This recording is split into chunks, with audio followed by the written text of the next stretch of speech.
Assalamualaikum warahmatullahi wabarakatuh. Selamat pagi anak-anak. Mari kita belajar untuk teori aljabar ya pada pagi hari ini. Baik, kita akan belajar tentang aljabar. Nah, sebelumnya akan Bapak bacakan dahulu kompetensi dasarnya. Yang pertama adalah menjelaskan bentuk aljabar dan melakukan operasi pada bentuk aljabar, penjumlahan, pengurangan, perkalian, dan pembagian.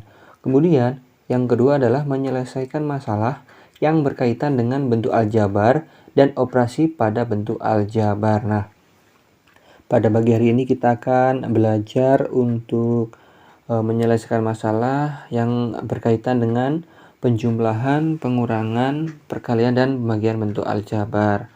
Nah, sebelumnya akan Bapak perkenalkan dahulu apa itu aljabar. Untuk bisa dimengerti, mari kita perhatikan salah satu contoh masalah berikut. Suatu hari, suatu ketika terjadi percakapan antara Pak Erik dan Pak Thohir. Mereka berdua baru saja membeli buku di suatu toko grosir. Kemudian Pak Erik berkata, "Pak Thohir, kelihatannya beli buku tulis banyak sekali." Pak Thohir menjawab, "Iya Pak, ini pesanan dari sekolah saya. Saya beli 2 kardus dan 3 buku." "Pak Erik beli apa saja?" Kemudian Pak Erik menjawab, "Saya hanya beli 5 buku Pak. Buku ini untuk anak saya yang kelas 7 SMP. Nah, dalam percakapan tersebut mari kita masukkan ke dalam bentuk aljabar. Yang pertama Pak Thohir tadi membeli 2 dus buku dan ditambah 3 buku. Berarti Pak Thohir 2 kardus buku dan 3 buku. Ketika dimasukkan ke dalam bentuk aljabar, yaitu adalah 2x plus 3. Dan kemudian Pak Erik membeli 5 buku. Jadi ini adalah 5, tidak ada variabel x-nya. X itu apa? X itu adalah mewakili kardus tersebut. Jadi mewakili sesuatu yang belum diketahui nilainya. 2x berarti 2 kardus. Begitu. Apabila kardusnya berisi 1 kardus 10 buku, berarti 2x berarti 2 kali 10 sama dengan 20. Seperti itu ya. Nah, unsur-unsur pada aljabar itu sendiri, ketika kita memiliki aljabar dalam bentuk 2x plus 5 ya, kita melihat 2 sebagai koefisien, x sebagai variabel, dan 5 sebagai konstanta. Nah, apa itu variabel, koefisien, konstanta, dan suku? Variabel adalah simbol-simbol yang mewakili suatu bilangan pada suatu bentuk aljabar. Kalau di sini dalam bentuk ini kita umpamakan dalam bentuk x ya. Namun boleh selain x juga bisa A, B, C, D sampai Z boleh, tapi untuk memudahkan karena memang yang familiar x kita pakai bentuk x ya. Ini adalah variabel. Kemudian koefisien, 2 koefisien. Nah, ini ya. Koefisien adalah bagian yang menyertai variabel dalam bentuk aljabar. Nah, ini 2x, namanya koefisien. Ketiga, konstanta adalah bagian dari aljabar yang tidak memuat variabel. Nah, 5 ini adalah bagian dari aljabar, tapi dia tidak memuat variabel, namanya konstanta. Dan yang terakhir adalah suku. Suku adalah bagian dari aljabar yang dipisahkan oleh operasi jumlah atau selisih. Nah, ini dipisahkan oleh plus ini. Jadi yang suku itu yang ini, 2 ini suku pertama dan 5 adalah suku yang kedua, gitu ya. Berbeda, ini dipisahkan oleh tanda jumlah atau selisih ya. Baik, kemudian itu mengenai aljabar ya.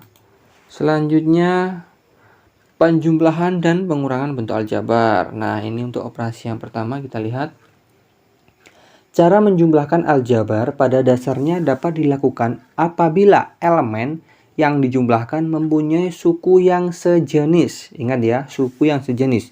Suku sejenis dalam hal ini berarti elemen yang dijumlahkan mempunyai simbol variabel sama dan pangkat variabel juga sama. Begitu jadinya x dengan x, y dengan y, x kuadrat dengan x kuadrat, y kuadrat dan y kuadrat, dan sebagainya. Boleh dengan huruf lain. Selanjutnya kita lihat contoh yang pertama. Kita lihat ini ya. 2x plus 3x sama dengan 2 ditambah 3x. Karena ini sama, variabelnya sama, jadi kita bisa jumlahkan koefisiennya ya. 2 plus 3, 2 plus 3, X sama dengan 2 tambah 3, 5X. Itu seperti itu. Yang kedua, ada 2Y plus 1 plus 4Y plus 3. Nah, ini yang pertama kita jadikan satu terlebih dahulu, 2Y dan 4Y yang memuat variabel Y. Kita jadikan satu seperti ini. Kemudian yang konstanta ada 2, 1 dan 3. Kita gabungkan dulu. Kemudian kita hitung 2Y plus 4Y seperti yang pertama tadi. Ini adalah 2 plus 4 dikali Y ditambah 1 plus 3. Kenapa kok bisa? Karena 1 plus 3 ini adalah sama-sama konstanta, jadi sukunya sejenis. Yang ini sejenis karena terdapat variabel Y. Setelah dijadikan satu seperti ini, selanjutnya dihitung 2 plus 4, 6. 6Y plus 1 plus 3, 4. Jadi hasilnya adalah 6Y plus 4. Seperti itu ya. Selanjutnya, nah apabila ada yang lebih dari 2 variabel, misalnya lebih dari 2 suku ya. Ada 2X plus 3Y plus 4X plus Y plus 7Z plus 3. Nah, ini kita gabungkan terlebih dahulu seperti yang tadi. 2X plus 4X jadikan satu supaya mudah ya, mempermudah kita dalam mengerjakan nanti. Kemudian 3Y dengan Y, 3Y plus Y, 7Z karena ini sendiri plus 3. Gitu ya. Setelah semua didekatkan, lalu kita hitung. 2 plus 4 X ditambah 3 plus 1 Y ditambah 7Z plus 3. Z sama 3 ini tidak sejenis, jadi tidak bisa digabungkan, harus sendiri-sendiri. Jadi hasilnya adalah 2 plus 4 adalah 6X ditambah 3 plus 1 4Y ditambah 7Z ditambah 3. Nah, ini sudah dalam bentuk yang paling sederhana seperti itu ya. Kemudian untuk yang pengurangan kurang lebih sama, cuman yang membedakan adalah operasinya. Yang tadi penjumlahan, kalau yang satunya pengurangan seperti ini kurang lebih ya. Kita hitung dahulu 4X min 2X sama dengan 4 min 2X sama dengan 2X. Seperti itu ya. Kemudian ada juga 6Y min 2Y min 3 sama dengan yang sejenis dioperasikan terlebih dahulu. 6 min 2Y dikurangi 3 sehingga mendapat hasil 4Y min 3. Seperti itu ya. Kurang lebih sama, hanya yang membedakan adalah bentuk dari operasi itu sendiri. Selanjutnya kita akan belajar tentang perkalian aljabar. Dalam perkalian aljabar kita harus memahami yang ini dahulu. 1. Perkalian suku tunggal dengan suku tunggal dilakukan dengan mengalihkan koefisien dengan koefisien dan variabel dengan variabel. Itu yang pertama. Yang seperti apa Pak? Nanti kita bahas ya. Terus yang kedua adalah apabila untuk perkalian dengan suku tidak tunggal menggunakan sifat distributif. Nah, untuk lebih paham, mari kita masuk ke contoh soal. Sebelumnya kita lihat terlebih dahulu dasarnya seperti ini. Ketika ada 5 ini ya, dikalikan 5, maka hasilnya adalah 5 kuadrat. Jadi, dengan kata lain, ketika ada M dikali dengan M sama dengan M kuadrat. Loh Pak, kok M? Nah, kan tadi Pak sudah bilang itu bisa selain X bisa. Ini kan ada kalinya, nanti takutnya kalau tak bikin X, kalau Bapak bikin X nanti malah kurang jelas ya. Jadi kita gunakan M sama saja. Jadi ketika ada 5 kali 5 sama dengan 5 kuadrat, sehingga ketika ada bentuk M dikali M sama dengan M kuadrat. Nah, jadi untuk perkalian bentuk aljabar, ketika ada bentuk 5M dikali 2M, ini sama dengan koefisiennya dikalikan. Koefisien ini ya, koefisien dengan koefisien 5 dengan 2 dikalikan. Kemudian variabel dengan variabel. Ini M dengan M. Gitu ya. Koefisien dikalikan dengan koefisien, variabel dengan variabel, koefisien dengan koefisien, variabel dengan variabel. Hasilnya ini. Kemudian selanjutnya sama dengan 10 kali 2, 5 kali 2 adalah 10, dan M kali M, M kuadrat. Sehingga hasil akhirnya adalah 10M kuadrat. Seperti itu ya. Selanjutnya contoh soal yang memiliki suku tidak tunggal. Contohnya ini yang pertama. N plus 5 dikali N plus 4. Jadi apa yang harus dilakukan? Menggunakan sifat distributif. Jadinya begini. Ini N dikalikan dengan N dikalikan dengan 4, ditambah 5 kalikan dengan N, ditambah 5 dikalikan dengan 4. Itu. Jadi hasilnya adalah N kali N ya, dikali N, ini adalah N kuadrat. Seperti tadi ya, M kali M, M kuadrat, berarti N kali N adalah N kuadrat. Kemudian N kali 4 adalah 4N, ditambah 5 kali N, 5N, dan ditambah 5 kali 4, 20. Sehingga hasilnya adalah N kuadrat ditambah 9N, hasil dari penjumlahan 4N dan 5N. Ini sejenis, jadi bisa dijumlahkan sehingga akhirnya mendapatkan hasil N kuadrat ditambah 9N ditambah 20. Seperti itu ya. Kemudian contoh lain, ketika ada bentuk seperti ini. X plus 3Y dikali 2X min Y. Ini sama ya, kita menggunakan sifat distributif tadi. Kita mengalihkan X dengan 2X, kemudian ditambah X dengan Y, ditambah 3X dikali 2X, dan ditambah 3X dikali dengan Y. Sehingga kita mendapatkan hasil seperti ini. X dikali 2X min Y ditambah 3Y dikali 2X min Y ya. Sehingga kita dapat peroleh 2X kuadrat 2X dikali X. Berarti 2X kuadrat dikurangi, kenapa kok dikurangi? X dikali min Y, hasilnya adalah X min Y. Jadinya 2X kuadrat dikurangi XY. Ditambah 3Y dikali 2X min Y. Jadi 3Y dikali 2X berarti koefisien dengan koefisien 3 kali 2, 6. Variabel dengan variabel Y kali X, XY, 6XY. Kemudian 3Y dikalikan min Y. Kita lihat yang min Y, berarti hasilnya adalah min 3Y kali Y kuadrat, min 3Y kuadrat. Seperti itu ya. Sehingga hasilnya adalah 2X kuadrat yang memiliki suku yang sejenis. Ini kita operasikan ya, untuk menyederhanakan. 2X kuadrat ditambah, nah ini kan 6XY ditambah negatif XY ditambah 6XY. Berarti ketika ada variabel tanpa koefisien ini berarti 1 ya. Berarti negatif 1 ditambah positif 6 berarti positif 5 ya. Positif 5, kemudian XY ditambah XY karena penjumlahan ini tidak mempengaruhi apa-apa, yang dihitung adalah koefisien itu sendiri. Jadi min 1 tambah 6 adalah 5, XY dikurangi 3Y kuadrat tetap, karena ini berbeda sukunya. Jadi tidak bisa disederhanakan.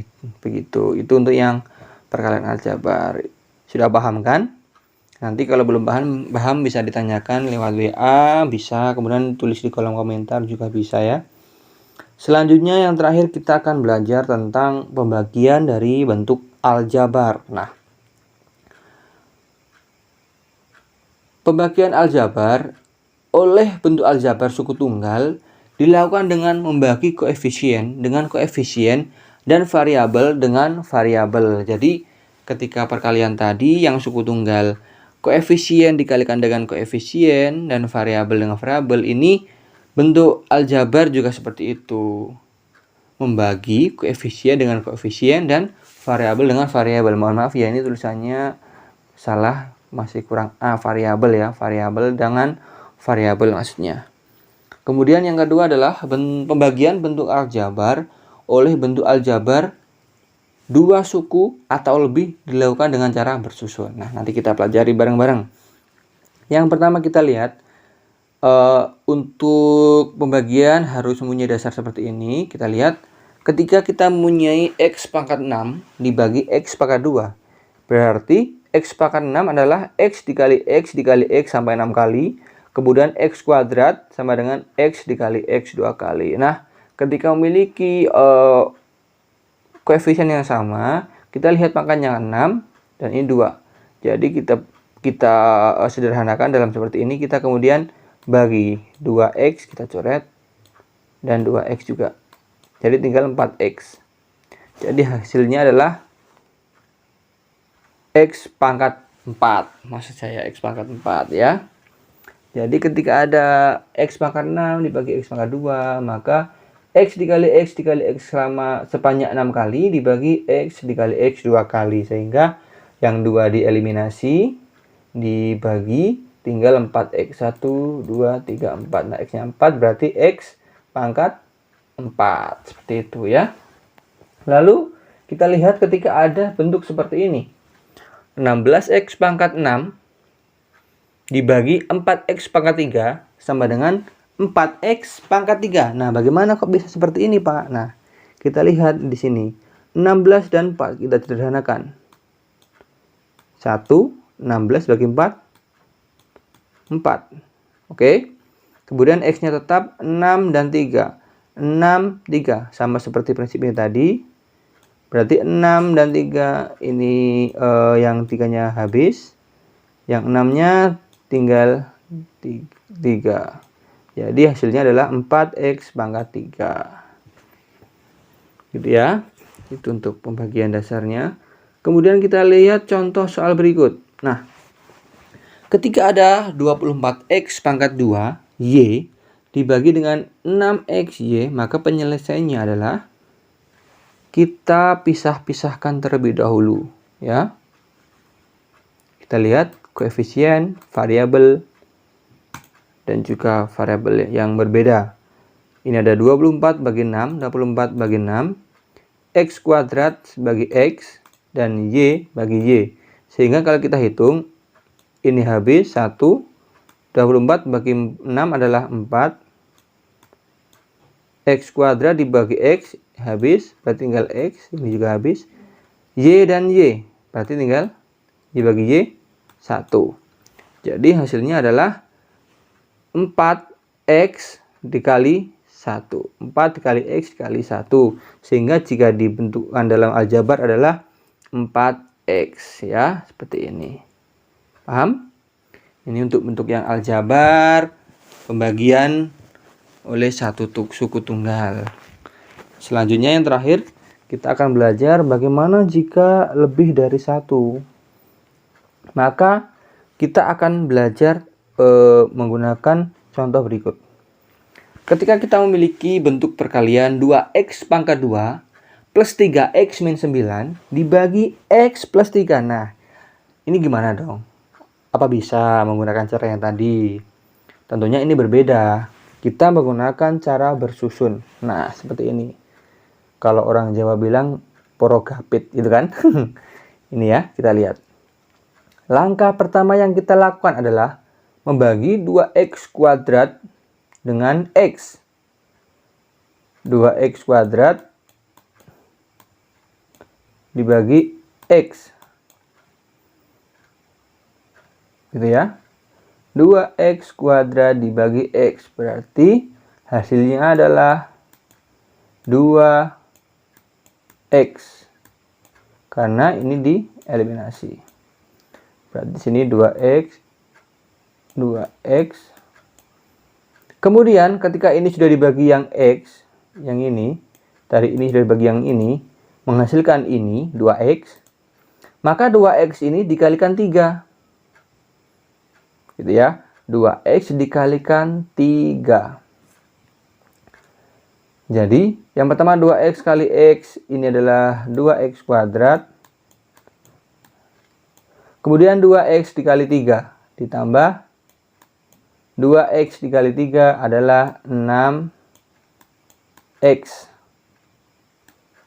Gitu ya. Kemudian kita operasikan. 3 kurangi 6. Bisa? Bisa. 3x dikurangi 6x adalah negatif 3x. 2x kuadrat kurangi 2x kuadrat 0. Tidak perlu ditulis ya. Nah, kemudian yang ini atasnya kita turunkan. Turunkan min 9. Ya. Ketika kita sudah memiliki bentuk min 3, x min 9, maka kita lakukan langkah yang seperti tadi. Yang depan ini, yang 3x, negatif 3x, dibagi x. Berarti kan 3x dibagi x. Hasilnya adalah 3. Tapi karena ini negatif 3x dibagi x sama dengan negatif 3. Gitu ya. Nah, kemudian kita kalikan kembali supaya kita menemukan bentuk yang terakhir. 3 dikali x. Min 3 dikali x sama dengan negatif 3x. Kemudian min 3 dikali 3 sama dengan negatif 9. Kita tulis negatif 3x. Min 3 dikali 3 sama dengan min 9. Akhirnya 0. Jadi hasil, kalau ini terlalu susah dibaca, Bapak akan tunjukkan. Ini hasilnya. 2x kuadrat plus 3x min 9 dibagi x plus 3 adalah 2x min 3. Seperti itu ya. Nah, apabila nanti masih kurang paham, bisa diulang-ulang lagi ya penjelasan Bapak. Bisa diulang terus, dipelajari terus supaya nanti lebih paham gitu ya. Dan cukup sekian pelajaran aljabar dari Bapak pagi hari ini. Tetap semangat, jaga selalu kesehatan, dan jangan lupa selalu berdoa ya. Terima kasih, selamat pagi. Assalamualaikum warahmatullahi wabarakatuh.